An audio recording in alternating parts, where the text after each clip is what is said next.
presidente dessa sessão, senador Cássio Cunha Lima, caros colegas senadores e senadoras, nossos telespectadores da TV Senado, ouvintes da Rádio Senado, foi uma tranquilidade a notícia com o atestado médico do hospital, da Casa de Saúde, onde atendeu o nosso presidente Eunício Oliveira, dando conta de um quadro de normalidade em relação à saúde dele. Desejamos que o nosso presidente se recupere prontamente para assumir essa responsabilidade tão grande que é comandar num ano de grandes desafios. Agora há pouco eu assinei uma proposta da senadora Vanessa Graziotin, uma emenda constitucional. O que prevê essa emenda constitucional, senador Dário Berger? Essa emenda constitucional tem uma racionalidade cristalina e que evidencia o valor que a licença maternidade teve na Constituinte de 88 para assegurar, e aí eu lembro bem, Alceni Guerra, que defendeu ardorosamente essa matéria, um pediatra, depois foi ministro da Saúde, que defendeu e justificou, inclusive sobre lágrimas, a relevância que era, senadora Thaídes, uma licença maternidade para uma mãe que teve o seu filho, às vezes o primeiro filho. E essa lei está em vigor. Os tempos mudaram. As relações do casal, do pai e da criança, também porque às vezes a mulher trabalha e o homem ou perdeu o emprego ou tem uma atividade em casa de tecnologia da informação, por exemplo. Então, o que a senadora Vanessa Graziotin está propondo? Inteligentemente, flexibilizar essa licença maternidade para que pai e mãe possam compartilhar esse período de licença maternidade. A mãe, até os 3 meses ou 2 meses e meio, ela pode continuar trabalhando e o restante da licença maternidade, 1 mês ou 1 mês e meio, ser exercida pelo marido, que aí terá ele, então, e não ela, essa licença, deixará de trabalhar se ele estiver empregado. O que é isto? É uma flexibilização que atende não o interesse de governo, atende da criança em primeiro lugar, pela assistência e proteção de pai e de mãe, no compartilhamento, no acolhimento de um tratamento absolutamente adequado na proteção, no afeto de uma criança recém-nascida. Esta proposta da senadora Vanessa Graziotin teve o meu apoio, assinei imediatamente. Ela flexibiliza, ela aperfeiçoa, ela dá direito à trabalhadora e ao trabalhador para que tenha uma vida melhor para o seu filho recém-nascido. O que é isto? É uma modernização, é uma compreensão inteligente dessa nova realidade, em que homem e mulher compartilham responsabilidades. Isso pode fazer? Claro, e eu louvo a iniciativa, mas isso não pode fazer porque querem ainda que o trabalhador brasileiro, como se fosse incapaz de ele próprio decidir o que é mais conveniente para ele em relação a férias, que estão garantidas na legislação, em relação ao negociado sobre o legislado, a tutela da lei, a tutela do sindicato. Nós temos que libertar o trabalhador para que ele decida o que é melhor para ele. É ele que tem que se libertar, ser libertado deste grave sistema que eu diria impõe ao trabalhador uma tutela, seja de sindicatos, sustentados pelo dinheiro e o suor do trabalhador, seja pela falta de compreensão de que o trabalhador brasileiro, no século XXI, ainda vive como se estivesse no tempo da escravidão. E aqui se fala como se ontem tivesse acabado com o 13º, que ontem tivesse acabado com as férias dos trabalhadores. Qual é a fragilização maior, senhoras e senhores senadores? do que 13 milhões de desempregados. Qual é a maior fragilização, se não 40% de trabalhadores sem carteira assinada?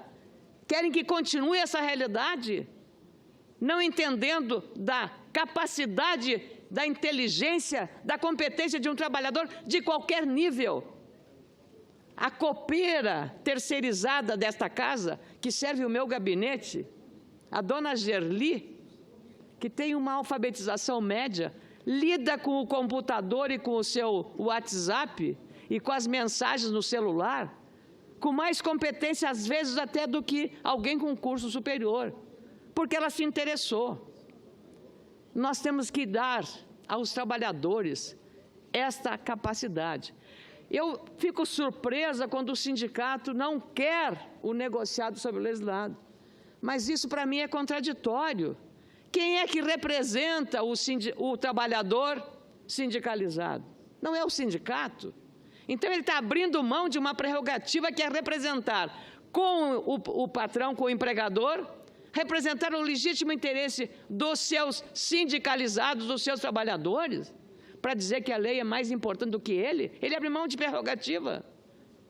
Como entender isso? Quem me explica nessa lógica? Eu queria até, apenas sobre esse tema, pedir até ao presidente a transcrição nos anais do Senado do artigo da jornalista Miriam Leitão, cujo título da sua coluna hoje trata desse tema, chama Mudança Incompleta. Faço só pequenos trechos para dar relevância ao que foi dito. Reforma trabalhista tem várias lacunas, mas vai na direção correta. A reforma trabalhista não resolve os inúmeros problemas do mercado de trabalho, mas dá passos importantes.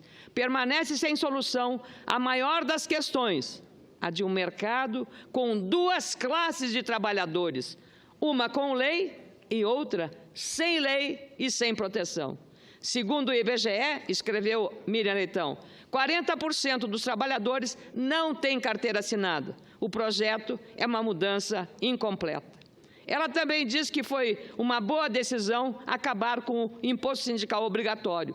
Isso é ótimo, porque só vão sobreviver, senadora Thaís, os sindicatos que tenham capacidade de representar bem, com responsabilidade, todos os trabalhadores, não só sindicato dos trabalhadores, mas, sobretudo, os sindicatos patronais, que às vezes, em alguns casos, não generalizo, só recebem o dinheiro, mas nada fazem em favor dos seus contribuintes sindicalizados no setor patronal. Então, é importante, e Vossa Excelência tem tratado tanto dessa questão aqui nesta casa, é tão relevante essa matéria, que o imposto sindical não seja compulsório, mas seja voluntário, porque aqueles que se sentem bem representados pelo seu sindicato vão, evidentemente, continuar trabalhando em defesa e contribuindo com o sindicato, porque ele lhe presta um serviço. Não presta apenas a arrecadação. E aí o senhor senador Ataíde sabe do que eu estou falando em relação a esta matéria. E queria também aqui, disse a Miriam Leitão no seu artigo, um avanço foi a possibilidade de saída negociada da empresa, em que o trabalhador pede demissão, mas tem acesso a 80% do fundo de garantia por tempo de serviço. Isso ele só recebe hoje quando ele é demitido. Além do fundo, ele também tem, quando é demitido sem justa causa, mais 40% de multa sobre a rescisão contratual. Já lhe concedo a parte, senadora Thaís. E metade do aviso prévio. São inúmeras situações em que a pessoa quer sair de um emprego para aceitar um convite ou enfrentar um novo desafio. O trabalhador, nessa situação, só tinha o caminho de pedir demissão e receber apenas os proporcionais de férias e 13º salário. Agora, poderá ter acesso a 80% do fundo de garantia. O ruim, o que ela considera ruim, mas negociar-se-á aqui, é ter incluído 20% de multa sobre o saldo, porque isso pode desestimular a empresa a aceitar essa modalidade. Na verdade, feita a lei, é feita a trampa, como diz o ditado espanhol. Nas demissões, quando o empregado pede, quando ele é um excelente empregado, o que a gente fazia, o que se fazia, era um pagamento de gaveta. Negociava o trabalhador para poder ter direito ao fundo de garantia. Agora está se legalizando isso. Então, eu queria trazer aqui essa questão relacionada há uma seção que, nesse artigo também, que já está pedido para registro, o Brasil tem um enorme contingente de pessoas fora de qualquer proteção legal. Há 10,5 milhões de trabalhadores sem carteira assinada em empresas privadas, 4,1 milhões de empregados domésticos sem carteira. E há ainda, e esta Casa aprovou uma lei dando a regulamentação do emprego doméstico, 22,1 milhões de pessoas trabalhando por conta própria, que em parte pode ser pessoas em trabalho precário. E há ainda 13,5 milhões de desempregados. O pior número divulgado pelo IBGE ontem é que 1,5 milhão e meio de brasileiros estão impedidos de sair do local de trabalho por dívida. Essa situação realmente é insustentável. Isso é ilegal e um completo absurdo. Então, quero a transcrição desse artigo para falar sobre essa questão. Preciso também dizer que o Senado Federal ontem deu um passo importante e, evidentemente, a aprovação da lei do abuso de autoridade, com as mudanças introduzidas pelo senador Roberto Requião, modernizaram e avançaram. Tenho certeza que o próprio senador Renan Calheiros deu uma contribuição decisiva, sim, sou testemunha, e é preciso reconhecer isso. Não só quando foi requerido, senador, que houvesse de novo uma postergação por mais uma semana, Vossa Excelência aqueceu e apoiou a iniciativa. Então, a CCJ ontem, pela manhã, tratou dessa matéria e à tarde aqui o plenário do Senado voltou a discutir. Alguns senadores criticaram o fato de voltar a levantar dúvidas, mas o que é o plenário, se não a última instância? O plenário é para isso. E eu penso também que a manifestação à vida de algumas discordâncias é democrática, e nós temos que entendê-la assim. Tenho certeza e convicção que o senador Renan Calheiros, que tomou a iniciativa, entende dessa maneira, porque presidiu a Casa e tem tido esse comportamento de compreender o contraditório, porque senão, senador, a gente só faria leis boazinhas, não precisava nem passar na CCJ, já vinha direto para o plenário. Então, eu acho que tudo o que foi feito ontem aqui, o próprio resultado, mostrou exatamente que cada um está cumprindo com o seu dever,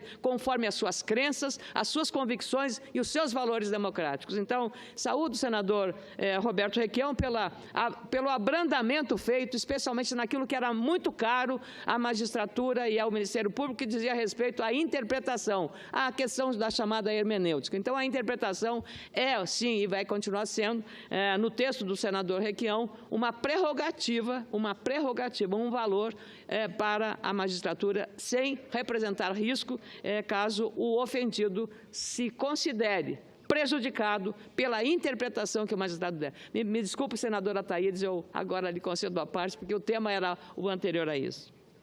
Obrigado, senadora Ana Amélia. Como sempre, Vossa Excelência tem ido a essa tribuna sempre com muita sabedoria, trazendo temas de extrema relevância para o nosso país. Hoje, então, Vossa Excelência está falando sobre essa tão importante reforma trabalhista no nosso país. E leu, inclusive, em síntese, esse depoimento ontem da nossa querida e competente economista Miriam Leitão. Ontem ela disse com todas as letras como é que está o desemprego no nosso país. O IBGE, através do PNAD contínua, que eu tenho batido a longa data nessa metodologia de cálculo do desemprego no Brasil, que para os brasileiros nós temos 13, 14 milhões de pessoas desempregadas no Brasil. Ontem a Miriam Leitão contou quantos milhões de brasileiros nós temos empregados. Nas contas dela ontem, e eu coaduno, é mais de 40% do PEA, das pessoas economicamente ativas, e mais de 24% do PIA, que é das pessoas com idade ativa. Nós temos mais de 40 milhões de pessoas hoje que poderiam estar no mercado de trabalho e não estão. Esta é a realidade. E aí, senadora Ana Amélia, para a retomada do emprego no Brasil, e falo isto como empresário há 30 anos no país, passa obrigatoriamente por esta reforma trabalhista que o presidente Michel Temer teve a coragem de mandar para o Congresso Nacional, como também o da Previdência Social. Então, essa retomada do emprego, é bom que se diga, necessário se faz essa reforma. Vossa Excelência tocou no outro assuntozinho interessante, que é a contribuição sindical. Muito interessante. A Fiesp, através do seu presidente mor, Paulo Scaff, soltou ontem, publicou, melhor dizendo, pagou ontem um anúncio enorme nos maiores jornais do nosso país, eu imagino que seja milhões que foi gasto, ele dizendo o seguinte, que ao tomar a decisão, a Fiesp se mostra coerente com sua luta contra tantos impostos, burocracia, paternalismo e Estado cartorial. O Brasil vive um momento que pede mudanças para a construção de instituições e relações mais modernas. Isto aqui é de um cinismo absurdo, senadora Ana Amélia. Por quê? Primeiro, o Sistema S percebeu que não dá conta de brigar com a Câmara Federal e com o Congresso Nacional com relação ao fim desta contribuição sindical. O que é essa contribuição sindical? É aquele dia de um trabalhador brasileiro que destina este valor aos sindicatos. Agora, o mais importante aqui, senadora, é que esse dinheiro, essa arrecadação que eles estão falando que está abrindo mão, isso não significa absolutamente quase nada para a Fiesp. A arrecadação da Fiesp, na verdade, vem do SES e do SENAI. Aí é que está a arrecadação, e hoje, só em São Paulo, essas duas entidades têm mais de 4 bilhões de reais aplicados no mercado financeiro. Ou seja, além de tudo, ainda são cínicos em dizer que está abrindo mão para baixar o custo do Brasil da contribuição sindical. Na semana seguinte, eu vou retornar a essa tribuna para voltar a falar sobre o Sistema S. E quero parabenizar Vossa Excelência por esse belo discurso que Vossa Excelência está trazendo ao povo brasileiro. Quero terminar, senador, que o senador Renan Calheiros já estará ocupando a tribuna aqui, para cumprimentar o autor do projeto que acabou com o foro privilegiado, o senador Álvaro Dias, e também pela sábia decisão do plenário, que por unanimidade ontem tomou a decisão de acabar com este foro.